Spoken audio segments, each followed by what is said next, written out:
बेटा, तुम्हारे पिताजी की सेहत आजकल बहुत खराब है। वैद्य जी ने उन्हें समय पर दवाइयाँ और अच्छा भोजन लेने को कहा है। मेरी हड्डियों में भी दर्द बढ़ गया है। किसी तरह कुछ पैसों का इंतजाम करो ताकि हम दोनों का सही इलाज हो सके। हाँ माँ, आप चिंता ना करें। इस बार जैसे ही अच्छी फसल होगी मैं उसे बेचकर पैसे कमाऊंगा। फिर देखना, मैं पिताजी और आपका सबसे अच्छा इलाज करवाऊंगा और आप दोनों पहले की तरह स्वस्थ हो जाएंगे। मुझे उम्मीद है बेटा कि तुम्हारा ये प्रयास सफल होगा। ठीक है माँ, अब मैं काम पर निकलता हूँ। प्रताप कुदाल और खाने का डब्बा लेके खेत की तरफ चल पड़ता है, लेकिन चलते चलते उसके मन में कुछ चल रहा था। इस बार मुझे हर हाल में अच्छी फसल उगानी ही होगी। अगर ये फसल खराब हुई तो मैं पूरी तरह से बर्बाद हो जाऊंगा। अब मेरे पास दोबारा बीज खरीदने के भी पैसे नहीं हैं। प्रताप खेतों में काम करने लगा। तभी उसका पड़ोसी और बचपन का दोस्त विकास वहां आया। अरे प्रताप, क्या कर रहे हो? कुछ नहीं विकास, बस बीज लगा रहा हूँ। ये तो दिख रहा है, पर तुम जानते हो ना कि मौसम का मिजाज कैसा है। कभी तेज धूप तो कभी अचानक बारिश। तुम्हें सच में लगता है कि तुम्हारी फसल उग पाएगी? मुझे अपने परिश्रम और ईश्वर पर पूरा भरोसा है। इस बार मेरी फसल बहुत अच्छी होगी। प्रताप ने अपनी बात खत्म की और फिर से काम में जुट गया। विकास मुंह बनाकर वहां से चला गया। आज का काम खत्म। चलो, माँ ने जो खाना दिया था वो खाना खा लेता हूँ। आज तो बहुत जोरों की भूख लग रही है। जैसे ही प्रताप खाना लेकर एक किनारे बैठा, उसने एक साधु बाबा को अपनी ओर आते देखा। प्रणाम साधु बाबा। खुश रहो पुत्र। मैं पास के नगर से आया हूँ और इस क्षेत्र से परिचित नहीं हूँ। मैं 2 दिन से भूखा हूँ। मेरे पास पैसे भी नहीं हैं कि कुछ खरीद सकूं। बाबा, आपको भूख लगी है तो आप ये खाना ग्रहण कीजिए। मुझे पता है ये एक किसान का साधारण भोजन है, पर आप चाहें तो खा सकते हैं।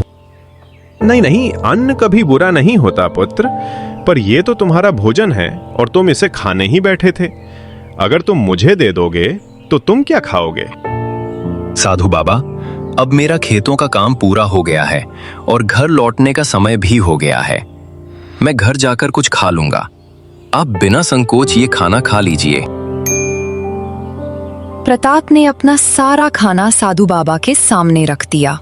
साधु बाबा ने प्रसन्नता से भोजन किया और फिर प्रताप से बोले, पुत्र, इस कठिन समय में मेरी मदद करने के लिए तुम्हारा बहुत बहुत धन्यवाद। मैं तुम्हें आशीर्वाद देता हूं कि तुम आने वाली हर कठिन परिस्थिति का दृढ़ता से सामना करोगे और अपनी मेहनत व ईमानदारी से बहुत धनवान बनोगे।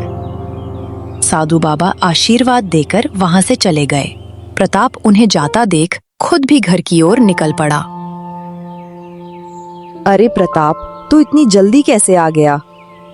हाँ माँ, खेतों का काम आज जल्दी निपट गया, इसलिए सोचा घर आ जाऊं।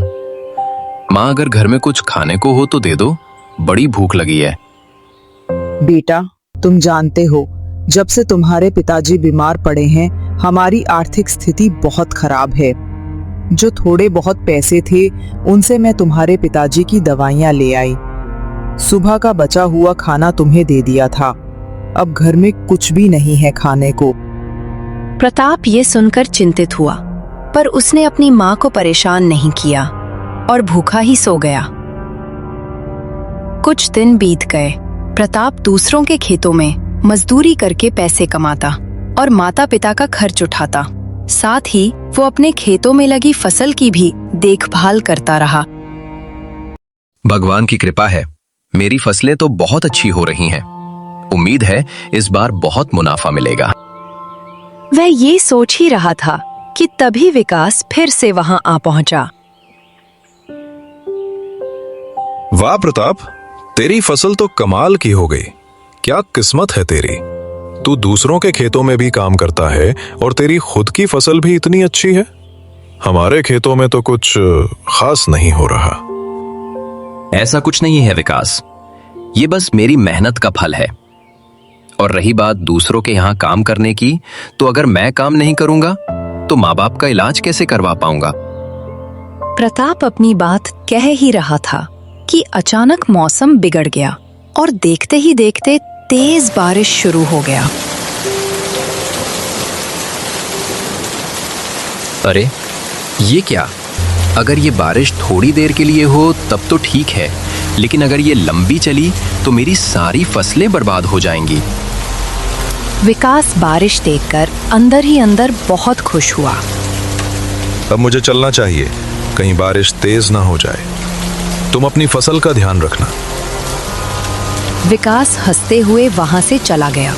प्रताप मूसलाधार बारिश देखकर बहुत परेशान हुआ। धीरे धीरे बारिश इतनी तेज हुई कि प्रताप की सारी फसलें नष्ट हो गईं। मैं बर्बाद हो गया, मेरी सारी मेहनत बेकार चली गई। दुखी मन से प्रताप घर लौट गया। क्या हुआ बेटा, बहुत परेशान लग रहे हो। माँ, बारिश से मेरी सारी फसलें खराब हो गईं। मैं पूरी तरह से बर्बाद हो गया हूँ। अब मेरे पास दोबारा फसल उगाने के लिए एक पैसा भी नहीं बचा। कोई बात नहीं प्रताप, ये सब समय का खेल है। आज हमारा बुरा समय है, कल अच्छा समय भी आएगा। तुम हिम्मत मत हारो, कोई ना कोई रास्ता जरूर निकलेगा। प्रताप अपनी खराब हुई फसलों के बारे में सोचकर दुखी था। तभी उसके मन में एक विचार आया।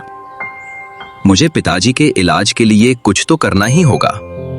मैं सीधे राजा के पास जाकर काम मांगता हूँ। मुझे विश्वास है वो मुझे कोई ना कोई काम जरूर देंगे। प्रताप यह सोचकर राजा के महल की ओर गया। प्रणाम महाराज, मेरा नाम प्रताप है और मैं इसी गांव का एक गरीब किसान हूँ। हाँ प्रताप, कहो कैसे आना हुआ। महाराज, बारिश से मेरी सारी फसलें नष्ट हो गईं। मैं पूरी तरह से बेबस हूं और मेरे पिताजी बहुत बीमार हैं। मेरे पास उनके इलाज के लिए पैसे नहीं हैं। इसलिए मैं आपसे विनती करता हूं कि मुझे कोई काम दे दें जिससे मैं अपने परिवार का पेट पाल सकूं। राजा ने प्रताप की बात सुनकर कहा, ठीक है प्रताप, हम तुम्हें अपने महल में काम पर रखते हैं। तुम्हें हमारे महल के विशाल बगीचे के सारे पेड़ पौधों की देखभाल और कटाई छटाई करनी होगी। प्रताप ने खुशी खुशी काम स्वीकार कर लिया। इत्तेफाक से उसी बगीचे में विकास भी काम करता था। विकास ने प्रताप को महल में देखकर क्रोधित होते हुए मन में सोचा, अच्छा, अब ये यहाँ भी आ गया। देखता हूँ ये यहाँ कैसे टिक पाता है। विकास वहां से चला गया। कुछ दिनों बाद राजा प्रताप के काम से बहुत खुश थे। राजा की खुशी देखकर विकास को ईर्ष्या हुई और उसने एक कुटिल चाल चली। विकास ने महल के शाही खजाने में से कुछ सोने के सिक्के चुराए और उन्हें चुपके से प्रताप के काम करने वाले झोले में रख दिया। फिर वहां से चला गया। कुछ समय बाद मंत्री ने राजा से कहा, महाराज, महल से कुछ खजाना चोरी हो गया है। क्या कह रहे हो मंत्री जी? मेरे खजाने की चोरी किसने की? राजा ने अपने खजाने की चोरी की बात सुनकर महल के सभी नौकरों को इकट्ठा किया और पूछताछ की। देखो, हम जानते हैं कि ये काम तुम में से किसी ने किया है। जिसने भी किया है वो चुपचाप सच बता दे। अगर तुम खुद बता दोगे तो हम तुम्हें सजा नहीं देंगे, लेकिन अगर हमने खुद तुम्हें पकड़ा तो सजा बहुत बुरी होगी। राजा की बात पूरी होते ही विकास ने कहा, महाराज, मैंने प्रताप को उसके झोले में कुछ छुपाते हुए देखा था। हो सकता है वो खजाना उसके पास हो। आप उसकी तलाशी लीजिए। बोलो प्रताप, तुम्हारा वो थैली कहां पर है? महाराज, वो थैली तो बगीचे में है।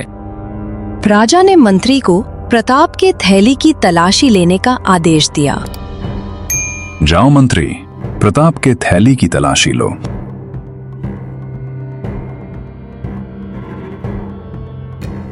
महाराज, ये देखिए, ये आपका खजाना प्रताप के झोले में छुपा हुआ है।